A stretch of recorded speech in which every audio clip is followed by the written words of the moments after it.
Hello and welcome to the Resilience 360 Supply Chain Risk Intelligence webinar in the year of COVID-19, Future of Supply Chain. My name is Todd Craig. I'm the Chief Marketing Officer at Resilience 360, and I'll be your webinar host and QA moderator today. If you're new to our webinars, we hope you gain valuable insights and enjoy the experience. And to those who have joined us on our 2020 webinar series, welcome back. We hope all is well with you and your families, and it's glad to have you back. Well, 2021 has begun. We're here to bring you the most up-to-date content and information in real time in the supply chain risk management space. For the benefit of everyone, this information is available to the public to enable industry-wide resilience. Our information is provided in real time with actionable insights so that our clients can make the best informed decisions about their supply chain. Unlike any other solution, our actionable insights and predictive analytics empower our clients to better understand their risk and get ahead of what may be coming in their supply chains. Before we get started, I have a few housekeeping notes. To keep abreast of the latest COVID-19 supply chain impacts, subscribe to the COVID-19 Supply Chain Resource Center on resilience360.com. Or you can subscribe to the weekly Supply Chain Risk Impact Survey and look for that on our follow-up email tomorrow to subscribe. And in case you want today's webinar replay, look for our email tomorrow so you can listen on demand. That email will also include a copy of the report that we're going to be reviewing today. So let's jump in. Today's webinar is the year of COVID-19, the future of supply chain. On this day, 1 year ago, the World Health Organization acknowledged that the COVID-19 virus could be spread from human to human interaction. The pandemic caught the world off guard and has burdened global operating networks ever since. Relentless streams of supply chain disruptions forced companies to adopt new practices to keep their operations running. We learned more about resiliency and agility than we ever expected. Most importantly, the human loss and suffering will never be forgotten. And through it all, supply chains kept the world running, food on grocery shelves to the vaccine distribution happening now. As an industry, we kept moving, we kept innovating, we kept the world running. Now, some supply chains fared better than others. Some had processes in place to be more resilient and more agile. One of our customers with operations in Wuhan was able to reposition inventory and secure transport out of the initial lockdown zone, saving the company tens of millions of euros. So that's what we're here to talk about today. This webinar is based off a report that we'll be releasing next week to the public. As an attendee to this webinar, you'll receive a complimentary copy of the report included with the webinar replay email. We surveyed over 200 supply chain professionals to assess the impact of the global COVID-19 outbreak on businesses and the subsequent changes made to supply chain strategies.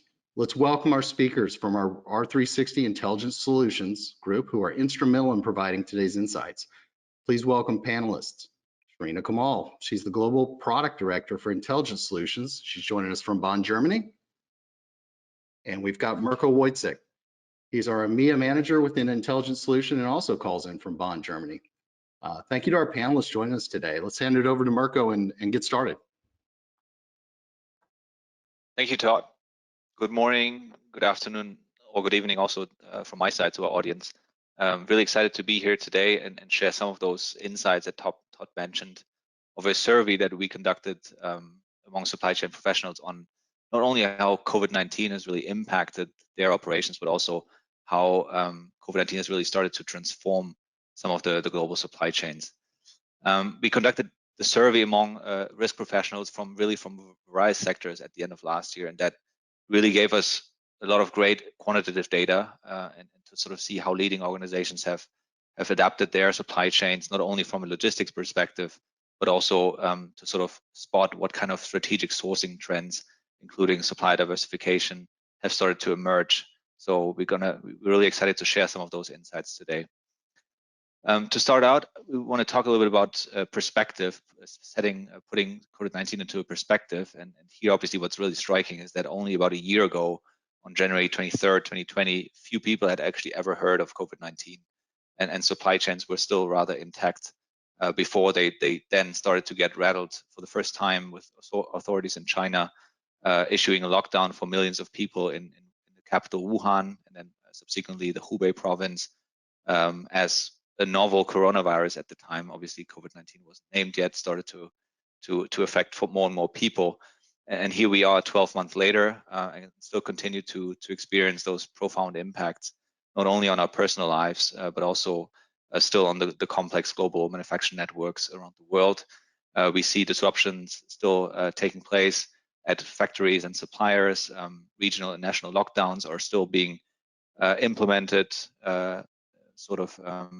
prolonged, sometimes revoked.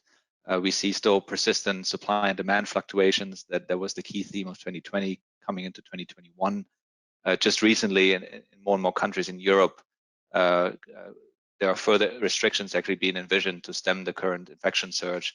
And also in Asia Pacific, we're seeing in China, for example, at the moment, the worst outbreak since March 2020. Here on the map, we see the 3 provinces around the capital, Beijing, that have now parts of it under lockdown measures that are really almost as strict as the ones that were imposed 12 months ago in Wuhan. And just yesterday, actually, part of the capital, Beijing, about 1.6 million people were also put under a strict lockdown because of new rises in cases. So obviously, as the pandemic, as it looks to be far from over, we really hope that the data and the insights on supply chain trends and strategies presented here in this webinar today will allow some of you to take more informed decisions really in the ongoing battle of supply chain challenges that are continuing to this day. So starting out with sort of some of the insights on operational impacts of COVID-19 on global supply chains, we asked survey participants to really assess the extent, or try to assess the extent to which the pandemic has been impacting their company's logistics, production, but also just in general supply chain operations. And here we found that unsurprisingly, many of them responded that they were affected, which was to be expected. But to really see that almost 99%, with 98.5% of all respondents saying that they have been affected by the pandemic was still rather extraordinary to see, and really underlines that the challenges caused by COVID are really unprecedented and fundamentally different to other past supply chain disruptions. I mean, previously, if you put that into perspective with the Fukushima disaster of 2011 or Hurricane Harvey in 2017, both events that have led organizations to either begin or accelerate their supply chain risk management efforts, you could really see the difference to COVID-19 and why it's so unique, because it's just all pervasive. It's not confined to one place or one particular disruption with one particular component, as was the case in past disruptions. So really, you have on the supply and demand side disruption that companies have to face and mitigate. What was also very interesting to see was that organizations that have said to have been highly affected or affected, which were about 75% of all respondents, as you can see here on the right-hand side, most actually were multinational organizations with revenues of 10 billion or more, $10 billion or more. On the other hand, we saw that those that said that they have been only somewhat affected or not affected at all were predominantly actually smaller companies with revenues of between $50 million up to 10 billion. And so here, obviously, that was quite interesting for us, and we thought, this could be explained primarily by the fact that larger corporations, as we know them, have more complex global supply chains, operations on several continents with often multiple decision-making layers, whereas smaller companies tend to maybe have a strong regional focus and flatter hierarchies, and especially in a sort of unique situation with the pandemic sort of unfolding. Acting more quickly and decisively can give you an advantage to at least mitigate some of the early disruptions. We also, in the subsequent questions, asked organizations what they expected to remain the most significant supply chain challenges caused by COVID-19 in the coming month. Next slide, please. And here, very interestingly, the top answer was that, with multiple answers possible, was that companies said demand shocks and surges was really the key concern for them. Everyone that took the survey actually said that 100%, and that was followed by 97% that said supply shortages for critical materials, as well as 90% for cargo capacity shortages to remain a considerable risk in the coming month. And just speaking a little bit about the demand shocks and surges, I mean, just looking at the COVID-19 developments in recent weeks, that dominance of that answer is hardly surprising.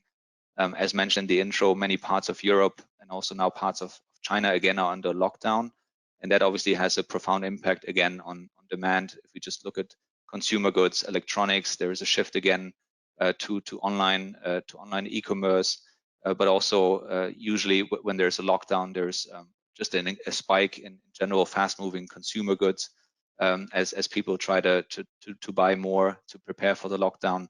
So here again, in those industries, we have a spike in demand. On the other hand, there's industries that depend and produce more of the intermediate goods that have been really affected by a significant drop in demand in 2020 because of shutdowns in key industries. We've talked about it in previous webinars, such as aerospace, but also automotive and machinery equipment. And these fluctuations actually last until this day. Just a couple of days ago in Malaysia, authorities actually implemented another new lockdown and also put automotive manufacturing actually on the list of businesses that were not allowed to operate anymore. And then only to reverse that decision a couple of days later. But here, nevertheless, the impacts already started to ripple down the supply chain with demand, obviously, for intermediate goods from lower tier suppliers being impacted. So it's really a key theme that's continuing up to this day.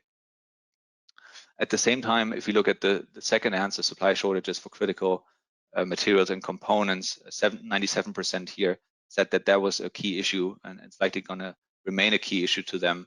And that is probably currently best illustrated by what is happening in the semiconductor and automotive industries worldwide. We have seen a strong rebound of manufacturing in the car industry following the initial shutdowns in 2020 and in the first half of 2020. And now the automotive industry is now facing a shortage of microprocessor and other computer chips since the end of last year, something that has started in Asia and then sort of swapped over to Europe, and it's now also affecting car makers in the US. Since the car industry is now competing with other industries for those chips, such as consumer electronics makers that are themselves responding to continuous strong demand, and the global chip industry has just not been able to meet the demand, and also in part because of the limits of how fast they can expand the production. At the same time, on the logistics side, here 90% said that cargo capacity shortages are likely to remain a key issue, and that is also understandable. Back in March 2020, basically the turmoil in the logistics market has started with an unprecedented scale of flight cancellations by airlines, but also blank sailings by ocean carriers. That really has led to profound disruptions in the entire global logistics market that continue until today. We see some level of gradual recovery, especially since the latter half of 2020 in terms of capacity, but that has actually been outpaced by the spike in demand for other goods, and that has really continued to cause high spot rates on major trade lanes, something that we'll be talking about in more detail in a few moments. And then also interestingly, still almost 75% said that here another dominant challenge was likely going to be financial and cash flow pressures for companies, and that has surely prompted many more governments also around the world to continue to provide, if they can, financial support programs to mitigate those pandemic-induced impacts on liquidity. So now, after a first look, next slide please, on the general impact of COVID-19 on supply chains, we would now like to deep dive a bit more into the specific logistics-related challenges that organizations have faced since the first quarter of 2020. And here we were particularly interested in what measures they have been taking to respond to these challenges, and also, frankly, whether any of these modifications that they have undertaken, if they have in their supply chains, if those are expected to become maybe more permanent in the future, even after COVID-19, or some of the biggest impacts might be over, because as we've seen in the past weeks, the turmoil in the logistics market is likely to continue into 2021. So against that background, we asked our respondents about the key logistics challenges in 2020, and almost 2/3 of all respondents said that they mainly struggled with air freight capacity shortages and flight disruptions. And that really, to us, again, underlined the exceptional impact on air cargo supply chains, in particular in the early month of the crisis due to COVID-19. We have had a look at the data from the International Air Transport Association, and about 5-6 months into the crisis in July 2020, we sort of reached a low point in terms of global air cargo capacity. There was about 70% lower in July 2020 than 12 months prior to that. And then as of December 2020, so at the end of last year, that capacity has somehow recovered, or somewhat recovered, but still remains about 20% below the levels of December 2019. So there's still less capacity in the market right now than 12 months ago.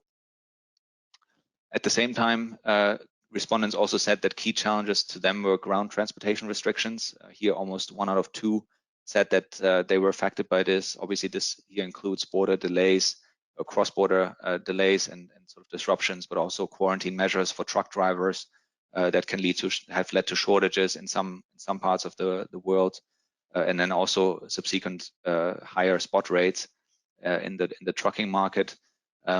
And also about more than 40% actually said that they were affected mainly by ocean freight disruptions, which obviously has included capacity shortage, but also port congestion and delays. We also had a look at the companies and sort of the sectors that most of the respondents belong to that replied to those or sort of selected those logistic challenges impacts. And here it was interesting to see that actually most of the sectors that selected air freight and trucking disruptions as their primary concern came from the tech, the automotive, and the life science and healthcare sectors. And here we found very interesting that most of these industries actually rely on more agile supply chains, either because they're just more sort of lean towards just-in-time production schedules, or because they transport higher value in terms of the transported goods, and so rely more heavily on those 2 modes of transportation. That was quite interesting for us to see. If we look at on the right-hand side of the slide here, this is sort of the answer to a subsequent question that we asked our respondents to the survey, and here we asked them what the measures were and what kind of responses they actually applied to deal with those challenges. And most actually here said that they paid premium rates to air cargo in order to have their critical shipments uplifted from the origin points. Here, more than 1/3% of the respondents, 37.4%, actually said that. And to us, that could be explained by the fact that most organizations, primarily in the early stages of the outbreak, wanted to keep their supply chains running by all means possible, and evidently also at great costs, because simply to avoid expensive shutdowns, maybe internally, but also to avoid any kind of undelivered customer orders, in particular, since no one really knew how the pandemic would unfold. So there was a great deal of uncertainty of how long it would last. Another key option that respondents or companies opted for was to increase stock levels prior or in the early stages of the outbreak to increase their network resilience. And here we found that companies, especially with a robust supply chain risk management in place, as Todd mentioned in the introduction, were more likely to act faster and able to react faster to the pandemic, since it was so new, so unprecedented in the early months of 2020, that allowed them to have more time to simply secure more critical supplies or ensure that their logistics capacity is sufficient amid the rapidly decreasing options, basically with the turmoil in the air and ocean freight markets.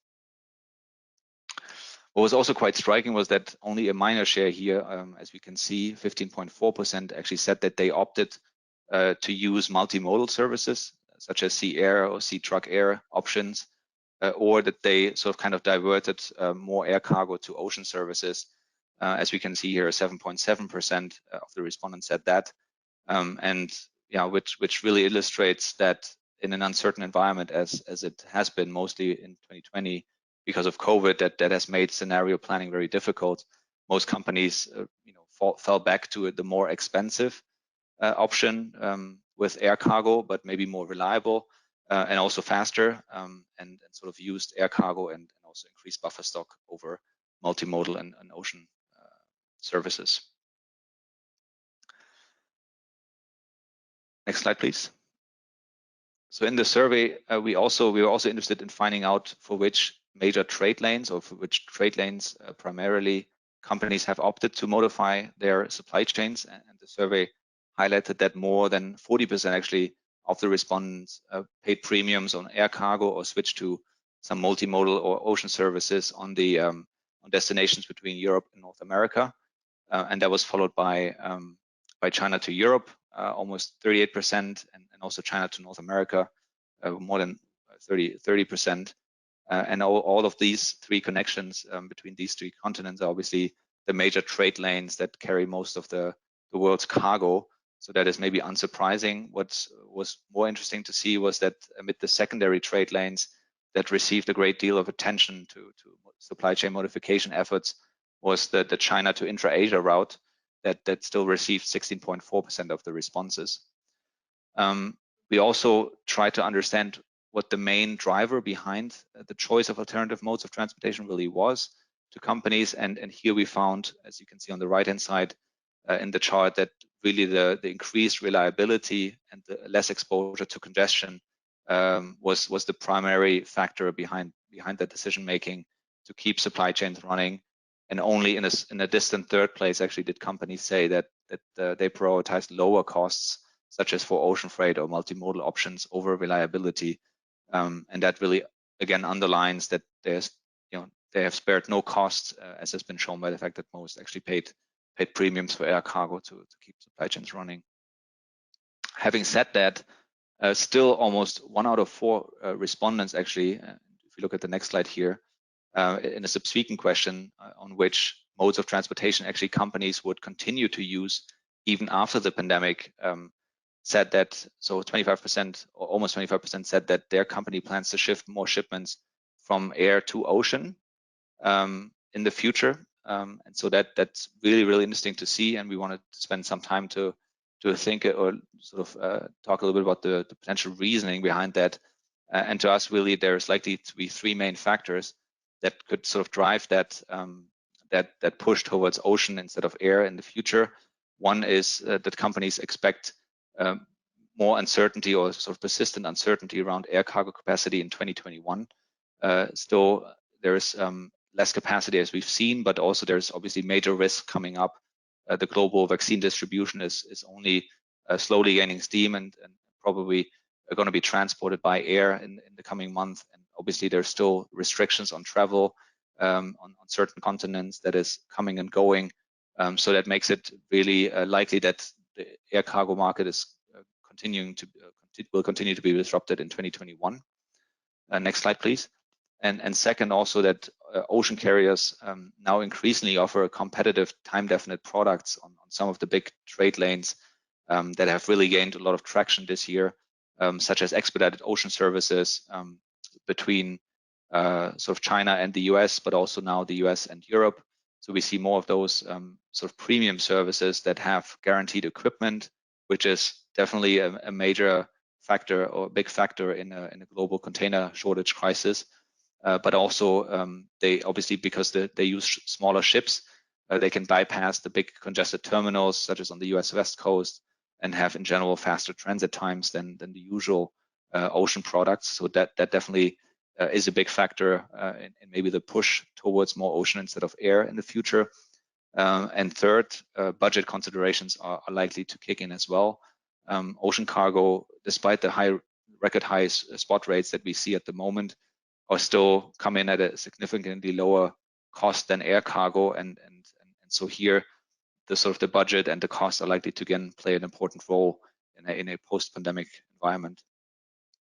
What was interesting to see, if we look at the sector breakdown, is that most companies that actually chose to consider using more ocean cargo services instead of air in the future came from the life science and healthcare sector, with almost 25% of the respondents, and sort of that is kind of underlining a trend of a recent trend of healthcare companies to explore more and more container shipping transport by ocean. Despite the temperature sensitive nature of many of their products, obviously pharmaceutical firms already ship insulin, for example, as a product in full container reefers via ocean, and are also in talks to explore whether this is feasible actually for some of the COVID-19 vaccines in the coming month. So that is definitely an industry that's looking into this option. Other industries that we found have looked at this option came from the technology, automotive, and engineering sectors, with all close to 17% coming in. Next slide, please. So having focused now in this first part mainly on logistics-related impacts and trends, we will now have a closer look at whether COVID-19 has accelerated how companies are also contemplating whether or not to diversify their supplier and manufacturing locations. That is a trend that certainly started a couple of years ago with the global trade wars, but has been maybe accelerated by COVID-19. So here we're excited to share some more insights. So over to you, Sharina. Great, thank you very much, Mirko, and good morning and good afternoon to everyone from my side as well.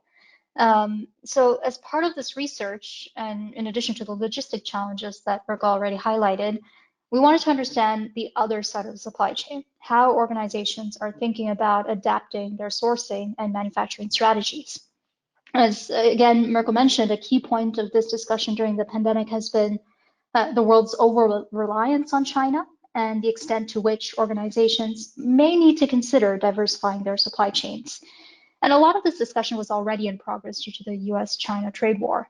And production shutdowns in the earlier part of 2020 exposed how deeply connected global supply chains are to China's manufacturing facilities. Although natural disasters and global trade conflicts have served as an impetus in the past, multinational firms are reassessing their supply chain networks on whether shifting sourcing and manufacturing to other alternative markets could be necessary. So let's take a look at what is driving these discussions in light of the current pandemic. Firstly, if we can move back to the previous slide, please.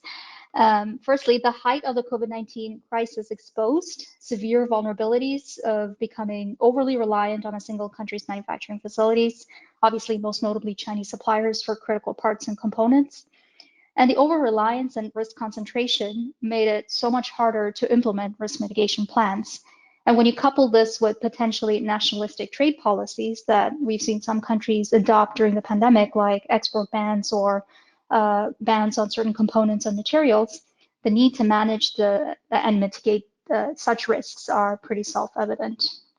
Secondly, in the context of the current crisis, proponents of nearshoring or reshoring argue that bringing offshore manufacturing back to or closer to their native countries would ensure stronger quality controls that have historically been overlooked or sacrificed in favor of lower labor costs. But at the same time, it may eliminate some of the logistical challenges that we've highlighted today that companies have been facing during the pandemic, as outlined earlier. And finally, while a mass exodus of global supply chains moving out of China may seem like an attractive prospect for some, it is easier said than done. And we'll look at how that has come across in our study, because companies will need to evaluate various factors before making those decisions, and considerations like a lack of sufficient access to mature manufacturing facilities, warehousing availability, reliability of air, ocean, and ground infrastructure, transportation routes, and even alternative suppliers and raw materials all will play a role here, and we'll see how respondents in our study view these factors. So if we can move on to the next slide, please. In our study, we asked respondents about their geographical exposure when it comes to manufacturing and sourcing activities. And not surprisingly, China emerged as the top choice at 57.1%. This is largely reflective of the pivotal role that China plays within global supply chains, as it continues to comprise of a relatively low-cost workforce along with mature manufacturing facilities that has helped multinational firms both cut production costs and enable sourcing for critical products and components across multiple industries. Out of the respondents that chose China, 21.6% came from the technology sector, followed by automotive, engineering and manufacturing, and life sciences and healthcare, all latter three representing between 15 to 20% of respondents. Interestingly, the European Union and the United States were the second and the third leading choices for respondents, which may be reflective of a number of companies that hold a strong sourcing and manufacturing presence at or nearby their corporate headquarters where the organization is based. Other notable countries that were highlighted by respondents include Mexico, India, and Brazil, all of which are emerging markets that have seen significant growing manufacturing presence over the recent years. So this is certainly reflective of what we've been seeing in the market. Next slide, please. So anecdotally, last year, we heard a lot of opinions about how the pandemic will finally push companies to shift supply chains out of China. But the picture is considerably less straightforward. And you could say that this was one of the main reasons for us initiating the study. We wanted to move beyond getting anecdotal stories and create real insights that others could use to benchmark their own decisions. So when we asked whether respondents were planning to move sourcing and manufacturing out of China in light of the COVID-19 crisis, the question drew some contrasting results. So nearly a quarter of all respondents, so about 26.5%, were planning to shift all or some sourcing and manufacturing to another country. Another quarter of respondents indicated that they had no intention of shifting sourcing out of China, underscoring the importance its economy plays in such an integrated, complex supply chain. And a smaller contingent is even planning to increase sourcing and manufacturing activities in China. So that represents about 6.5% of our respondents, or are shifting to different or additional provinces within China. So that's about 3% of all respondents. So in industries that are heavily reliant on advanced technologies, shifting sourcing and manufacturing out of China may not be advantageous, given that much of the technology that is being built or made in China requires specific skills from an educated workforce that are not necessarily easily transferable elsewhere. And this potentially illustrates why many companies may be considering even increasing their sourcing or manufacturing activities in the country. Next slide, please. Now, interestingly enough, a majority of respondents may seem a little hesitant when it comes to committing to completely restructuring supply chains, especially in light of the fact that we're still living through the pandemic. It's by no means over. And out of the respondents who indicate that they were planning to move sourcing or manufacturing out of China, almost 11.8% suggested that they were in the preliminary stages of assessing the feasibility of moving supply chain operations, while another 9% were discussing or planning to shift supply chains out of China. For those that are at a more active stage of planning, 9.4% indicated that their organization had already shifted some sourcing or manufacturing out of China, but only about 0.6% stated that they have completely relocated sourcing or manufacturing at this stage. Over 2/3 stated that the question was not applicable to their situation, which may suggest that the majority of companies, regardless of whether they have a strong supply chain presence in China or not, are still not seriously acting upon or even entertaining the thought of facilitating major manufacturing shifts. This was consistent across all functional roles that we saw being represented by the responses. The relative hesitancy to commit to shifting supply chains out of China can be attributed to several factors. So in the immediate term, the ability to carry out sourcing and manufacturing shifts may be difficult, as many countries worldwide continue to struggle with the impact of consecutive COVID-19 infection waves, at least for the foreseeable future. As you heard earlier, there's a number of countries and regions that continue to have lockdowns, including where I live in Germany, and that has proven to be quite challenging for many.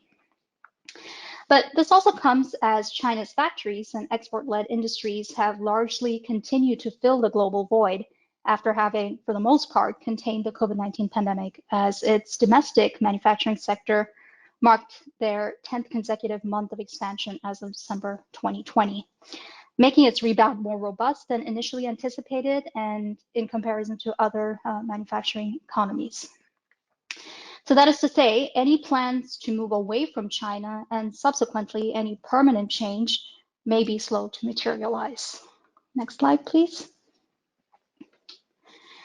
So for those looking to move production elsewhere, the main factors behind why their organizations sought to carry out supply chain shifts varied.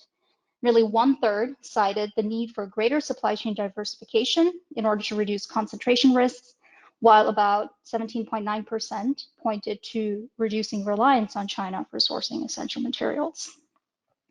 As mentioned, tariffs and other trade war-related disruptions were cited as another factor for shifting sourcing elsewhere. And you will have noticed that recent announcement from the Biden administration indicates that much of the fallout from the trade wars will be hard to undo. So this continues to play into supply chain professionals' decisions as to what the future will hold. And in light of the COVID-19 crisis, the factors that were least cited tended to domestic related challenges in China, such as market access and regulatory restrictions and greater domestic competition. Moving on to the next slide, please. So for those that have either shifted some sourcing and manufacturing activities or are planning to do so, the results largely reflected a strong preference for potential reshoring or nearshoring options, as well as alternative third country markets concentrated mostly across Asia Pacific. So the European Union, the United States, and Mexico emerged as the leading notable choices for reshoring and nearshoring options. Probably no surprises there. As global supply chains continue to face turbulence, there is a certain appeal to shorter supply chains.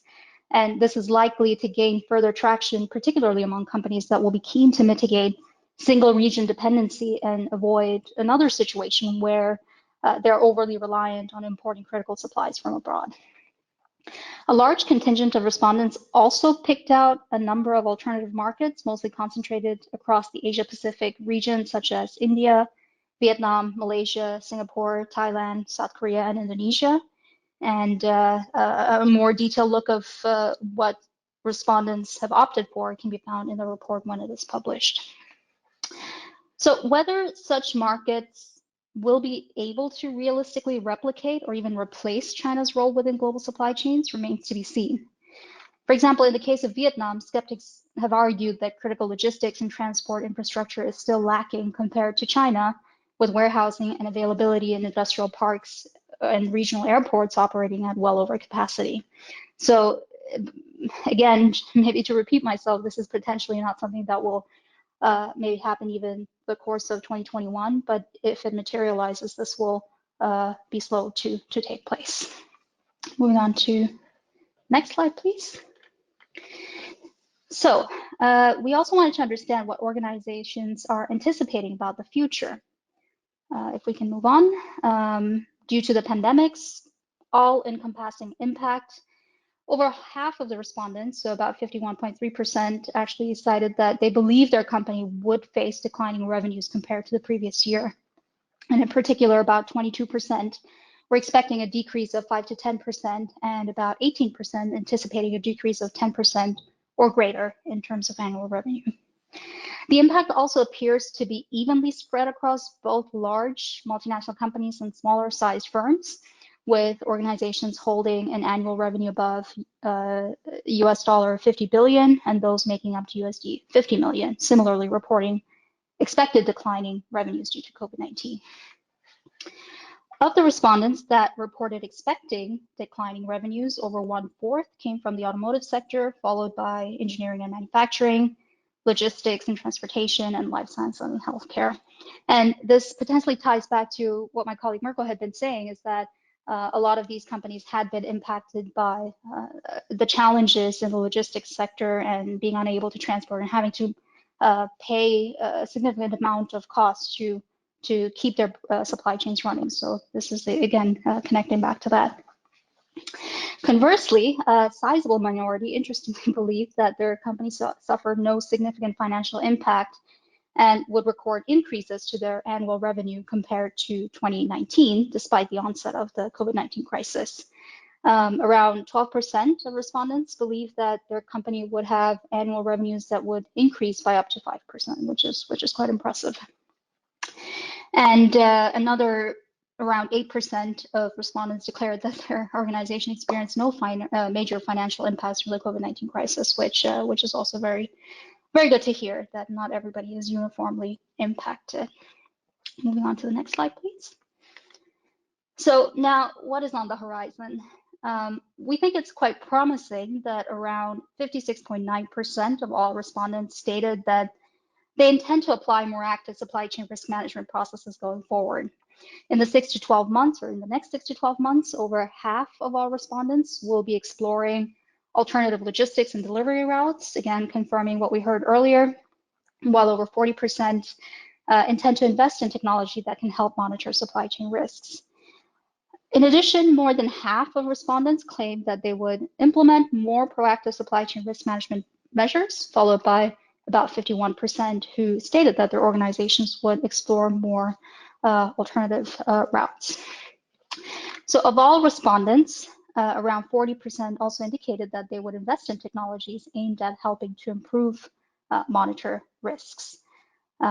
So that's very encouraging, because obviously there are issues that we've noticed, and maybe there are things that could not have been mitigated, but people are considering how to invest more in supply chain risk management processes, which surely is very, very positive.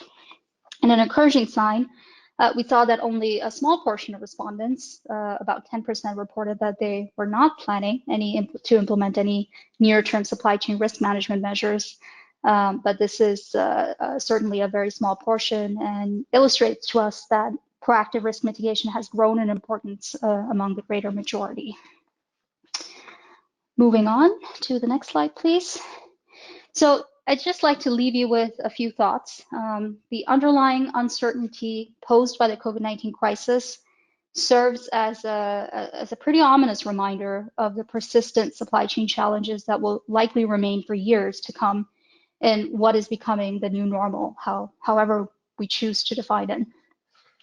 The highly disruptive stop-start nature of COVID-19 related restrictions is almost certainly likely to persist as governments and companies worldwide prepare for the distribution of COVID-19 vaccines that can help alleviate some of these pains.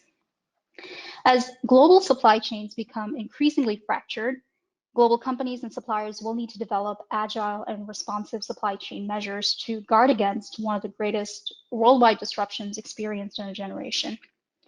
And while we can't prevent pandemics from occurring, we can certainly shape the way we respond to them. Using supply chain visibility and risk management tools, firms can speed up their responses during a crisis and use a data-driven approach to take decisions.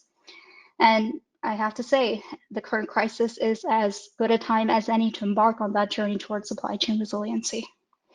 So with that, I'd like to hand over back to Todd for the Q&A session. Thanks, Marcos. Thanks, Sharina. That's some great information. And once again, thanks to everybody who participated in the survey. That's some very valuable information, and of course helped shape today. And we're excited to see those results and to keep following this. So a lot covered in the past year, and a lot more to do, and a lot of challenges ahead. So it's very interesting to see how people are getting ready to mitigate those challenges and disruptions. So covered a lot of ground today. I'm sure the audience has some questions for Mirko and Sharina. Let's get right to them. I've seen some come through here throughout the presentation, but to submit your question, please use the chat and questions function on the control panel. So let's get started. This one came in. Is moving supply chains away from China realistic? Oh, I can take that one. Yeah, I'll take that one. I spoke briefly to it during my presentation. Is it realistic? Yes, of course, with a bit of time and effort and potentially investment, that is realistic. But I think what we don't always remember is that even if you're moving your tier 1 supplier or your manufacturing facilities out of China, your raw materials and some of the key components may still be coming out of China. So I think the real question is it going to solve all your supply chain risk management problems? Potentially not. I think you need to take a look at it in terms of, can I do anything more to minimize further exposure, and what are those risk management strategies that I need to take a look at? We've seen customers on the leading edge look at sub-tier visibility strategies, being able to identify multiple tiers down where their suppliers are coming from, and that can definitely help to understand what your exposure is. So yeah, to circle back, it is realistic, but it is not a silver bullet that will solve all problems. Good deal.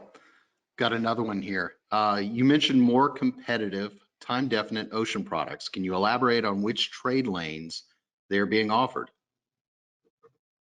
Yeah, sure. I can take this one. So here, I mean, they have been offered for a while now, so for a couple of years, but they have really gained major traction, specifically on the Trans-Pacific lane in 2020, simply because the offer was already there, and also sort of the congestion and container shortages have really started to creep in and really impact a lot of customers. So they were looking for alternative options that was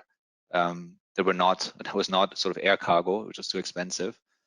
So there are definitely a lot of offerings on the Trans-Pacific lane between China and the US, or sort of other sort of Asian ports and the US, so North America, West Coast. We have seen more and more actually of those services being launched in the fourth quarter, simply because they had such great success, and also because there's just growing congestion at US West Coast container ports. So we have seen new services actually also being launched that call directly now at smaller ports, such as the Port of Oakland, to kind of divert from the very congested Port of Los Angeles. And also some of these services have also been connected to express trucking services to US inland destinations, which is a very fast, or probably faster, alternative to the dominant but slower intermodal setup that has traditionally included rail services. So there's a lot of sort of movement in the market, and it's very interesting. At the same time, we see also the first kind of premium express services being launched on the transatlantic lane between Europe and the US. So that has also been the case in November last year. So obviously here again, we have shorter transit times. You have guaranteed equipment, which is not a given at the moment with the container shortage crisis sort of ongoing, and kind of think sort of logistics providers and carriers are trying to replicate the success that they've seen on the Trans-Pacific lane now to the transatlantic lane. Thanks, Marco. This one looks like a good one for Sharina. What sort of strategies and policies can foster the resilience of supply chains and trade to withstand future risks in the post-pandemic era? Well, that's a great question. I think what is important to emphasize here is that the pandemic is one example of a disruption. Of course, it is all pervasive, it is all encompassing, but what we want to encourage everyone is to think about how could you respond should a similar situation arise. It doesn't have to be a pandemic, it could be a tropical storm, it could be an earthquake, it could be a trade war. But there are some key tenets that one can think about when thinking about resiliency. So the first and foremost, I would say, visibility. Have good understanding of where you operate, who you operate with, what their preparedness are, how your supply chain partners are set up. And you can do this through different ways, but having good supply chain visibility on your network, on a product level, on a network level, component level is critical.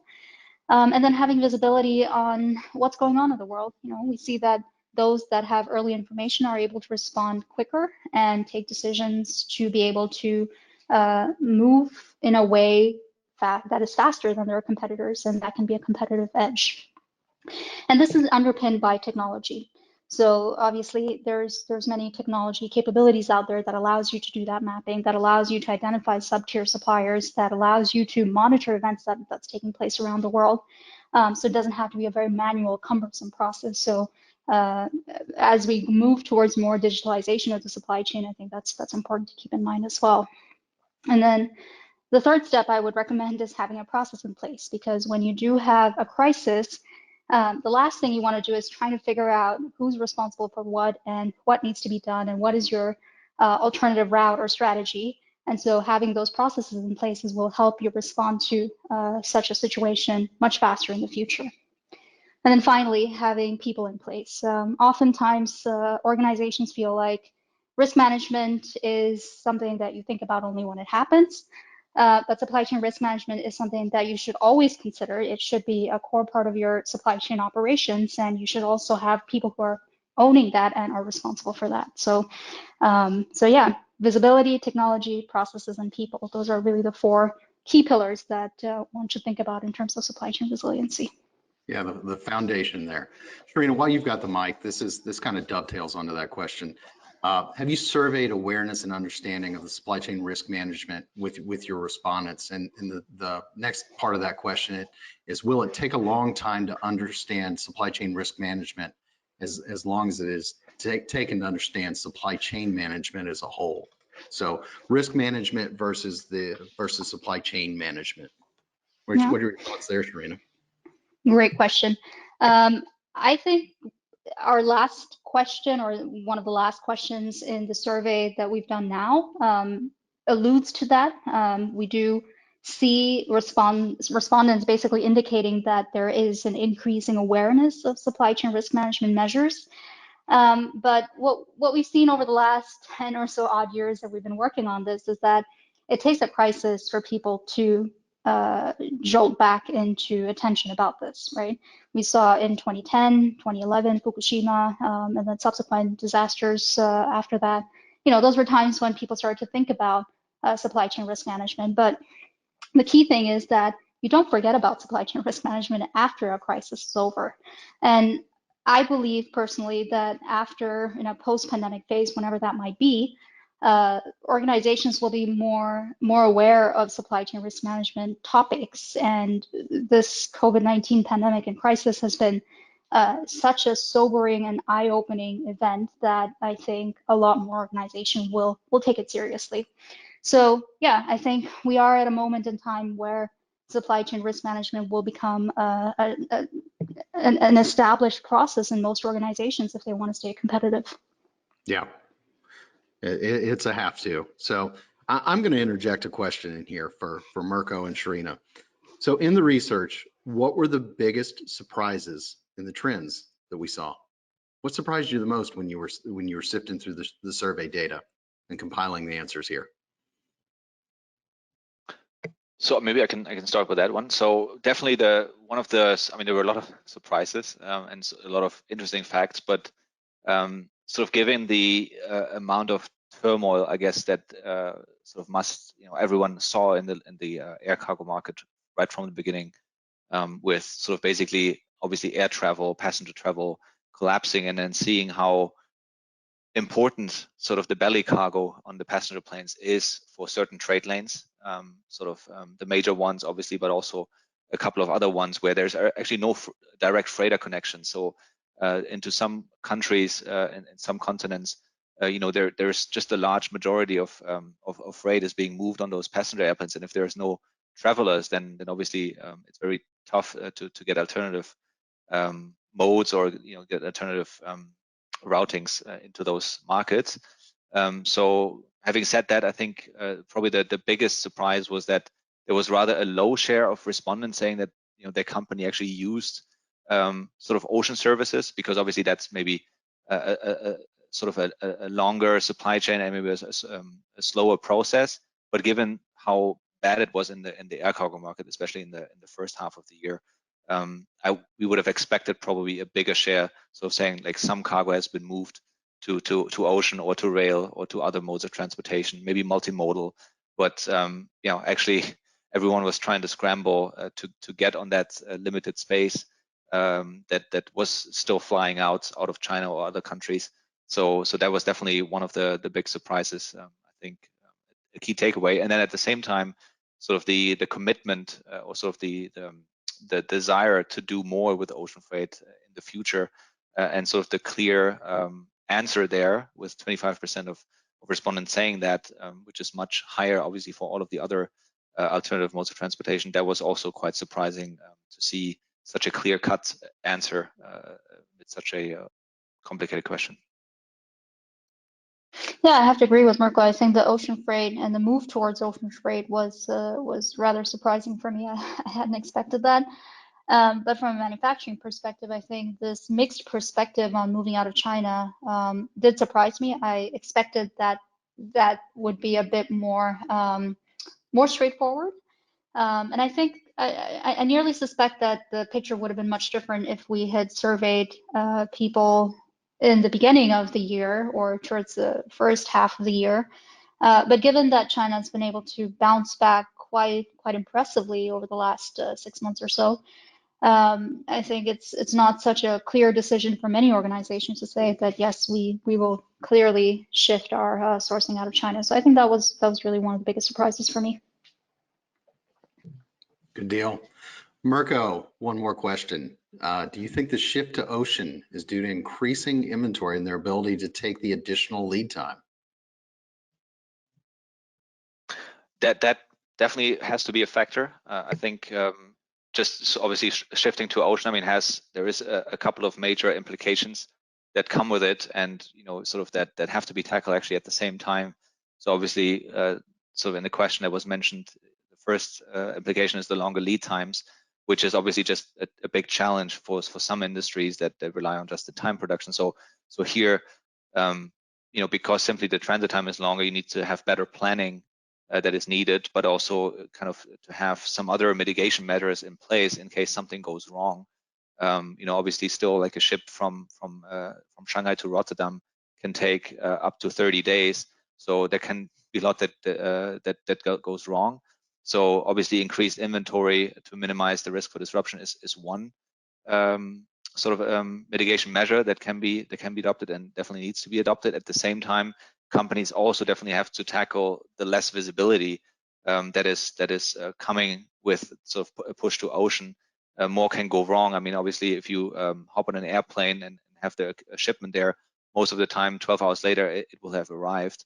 But obviously, with ocean, there is just less visibility, so you also have to have better monitoring capabilities and ideally have technology help you so that companies that do sort of shift more to ocean can react faster to any type of disruption, and then keep kind of tabs on the level of inventory they need, and to really have a perfect balance or a sort of a risk adjusted balance, and at the same time enact sort of activity or sort of contingency plans with other modes of transportation, such as emergency air cargo. If, for example, there's something really wrong with the ship, there's too much congestion.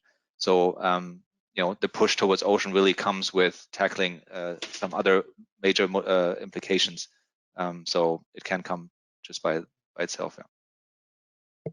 Good deal. Thanks, Marco.